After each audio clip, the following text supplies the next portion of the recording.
Bonjour Bertrand Badi, Bonjour. vous êtes spécialiste des relations internationales, professeur émérite des universités à Sciences Po Paris, auteur du dernier ouvrage L'art de la paix aux éditions Flammarion. Quel peut être le rôle du G7 dans la guerre entre l'Ukraine et la Russie et est-ce que le G7 a encore un rôle? Alors, vous savez, le G7 n'est pas une instance de décision. Je dirais c'est une instance en même temps d'information. Les membres s'informent sur les positions des uns et des autres et disons de co-gouvernance molle, si vous me permettez l'expression. C'est-à-dire, on ne prend pas des décisions de gouvernance du monde, mais on essaye d'orienter la gouvernance du monde. Alors, évidemment, dans le contexte actuel, ces formules sonnent mal.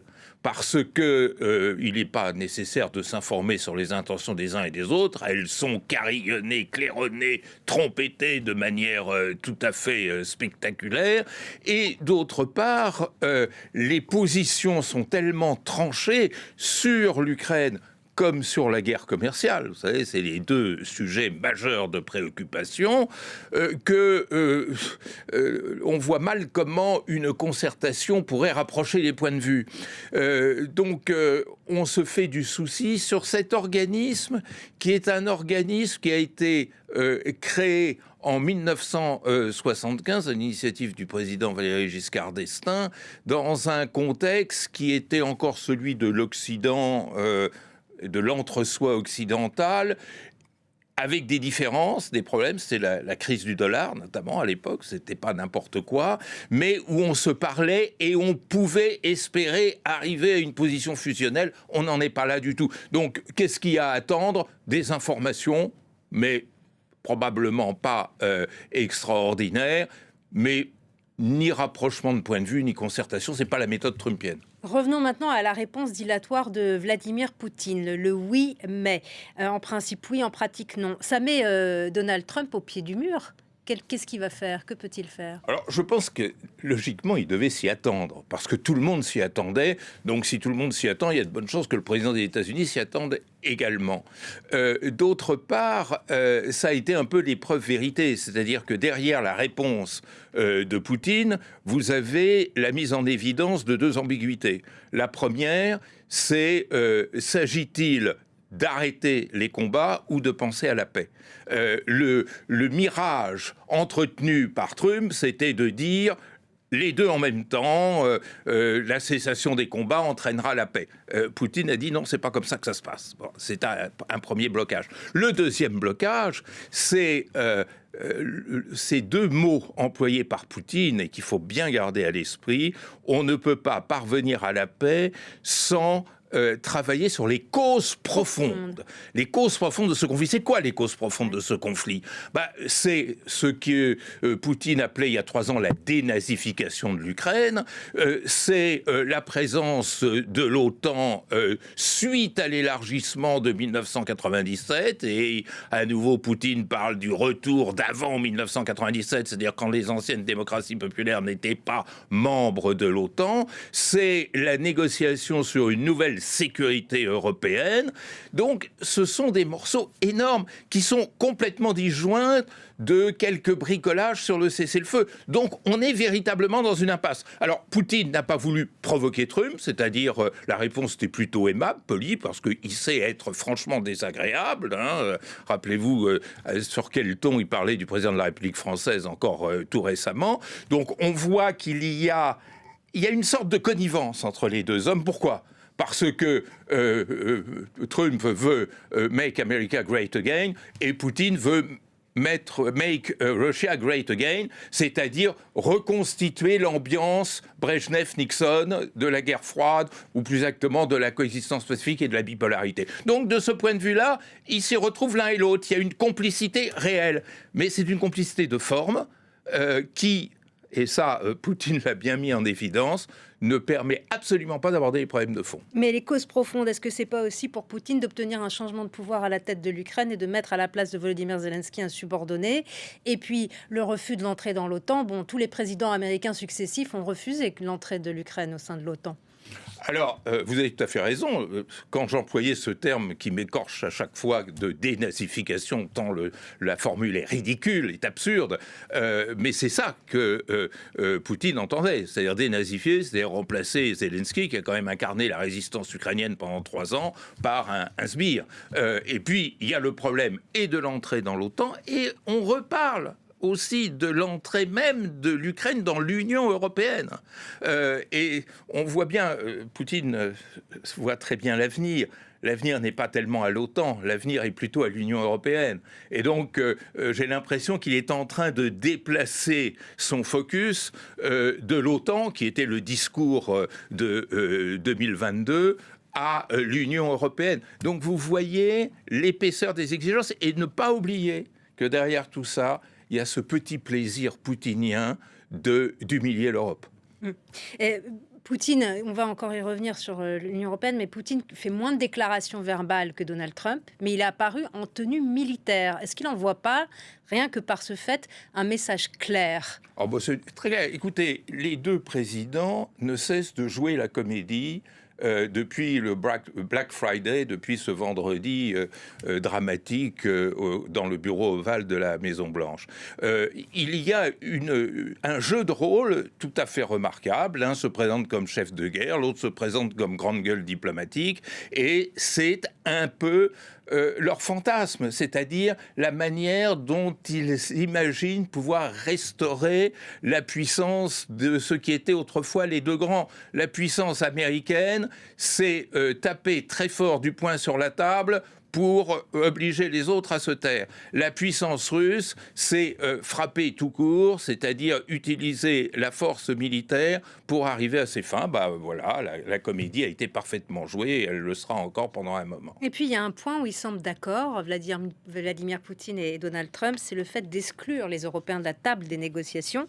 Est-ce que Trump va accepter le veto russe sur la participation des Européens aux garanties de sécurité en cas d'un accord de paix qui serait envisagé? D'une part, je pense que ce n'est pas le souci premier de Trump que de donner un rôle à l'Europe. Le rôle de l'Europe, il est structurel, c'est-à-dire prendre en charge sa propre défense, mais dans le conflit russo-ukrainien, c'est pas son problème. D'autre part, et on ne l'a pas suffisamment dit, le 24 février 2025, au Conseil de sécurité, l'Europe n'a pas eu le courage, c'est-à-dire la Grande-Bretagne et la France n'ont pas eu le courage d'opposer leur veto à une résolution qui était résolument négatrice des droits de l'Ukraine, droit à l'intégrité territoriale, droit à l'autodétermination, de façon humiliante. Les États-Unis ont refusé tous les amendements proposés par l'Europe.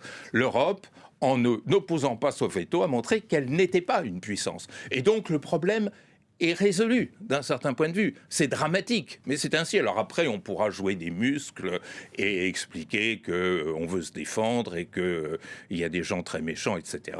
Mais l'Europe a déjà capitulé devant ces gens très méchants. Et Donald Trump a rejoint également la position de Poutine en estimant que c'est l'Ukraine qui est responsable de cette guerre. Est-ce qu'il peut considérer, Donald Trump, que c'est à l'Ukraine de payer les dédommagements de la guerre ? Vous savez, Trump n'a pas été loin du même discours. Le fameux Black Friday auquel je faisais allusion tout à l'heure, il ne s'est pas gêné pour dire « vous ne voulez pas de cessez-le-feu, vous êtes à l'origine de la guerre, etc. » Donc, il y a une sorte de consensus mou. Alors, est-ce que c'est un consensus stratégique ou un consensus spontané ? Je pense que c'est un petit peu des deux, parce que Trump a une lecture très particulière de l'histoire, mais effectivement, c'est une manière aussi de s'exonérer de l'obligation d'avoir à payer la reconstruction de l'Ukraine, qui représente quand même une somme très considérable. Et comme je ne pense pas qu'il cherche à faire une Riviera en Ukraine, eh bien, effectivement, pour lui, ce qui est important, c'est de fermer ce dossier le plus vite possible. Il cherche juste à positionner ses hommes en cas d'exploitation des terres rares. Oui. Que peuvent faire les Européens en dehors de soutenir autant qu'ils le peuvent l'Ukraine et d'annoncer qu'ils vont se réarmer ? J'évoquais tout à l'heure ce moment dramatique passé sous silence en Europe au Conseil de sécurité. Du coup, pour prendre le langage trumpien, l'Europe n'a plus beaucoup de cartes dans son jeu. Le droit de veto était quand même une carte importante qui montrait nous sommes un acteur majeur de la scène internationale et nous ne voulons pas de ce type de sortie, en quelque sorte. Et l'Europe ne l'a pas fait. Le réarmement, on est en plein dedans en ce moment. Mais qui peut imaginer que ce réarmement est en mesure de gérer la situation présente? Et quand je dis présent, c'est pas seulement aujourd'hui, c'est pour l'année, les 2, 3, 4 années qui viennent. Donc, c'est pas cette décision de réarmement qui d'ailleurs n'est pas vraiment consensuel au sein de l'Union européenne. Est-ce que du coup, alors on voit que les pays européens d'ailleurs sont divisés par rapport à l'administration Trump, est-ce que du coup les décisions du futur chancelier allemand Friedrich Merz, du futur gouvernement allemand, elles ne seront pas décisives? C'est effectivement un des enjeux. Dans la crise institutionnelle allemande, Emmanuel Macron s'est posé en leader naturel de l'Europe. On voit très bien, non pas tant chez Scholz, effectivement, qui reste prudent et silencieux, mais chez Merz, qui a la volonté de ne pas abandonner ce leadership. Et puis, il y a une autre géométrie qui est en train de se mettre en place, c'est-à-dire la Grande-Bretagne n'est pas membre de l'Union européenne, mais entend être un acteur de cette défense européenne. Donc il y a au moins 3 acteurs. Et puis derrière, pas très loin, vous avez l'Italie de Madame Meloni, qui est en même temps illibérale et atlantiste, ce qui est un paradoxe assez fort. Et puis vous avez aussi la Hongrie de Orban, etc. C'est-à-dire vous avez des divisions qui restent très profondes et qui risquent de nuancer toute prétention au leadership européen en matière de défense et de politique étrangère.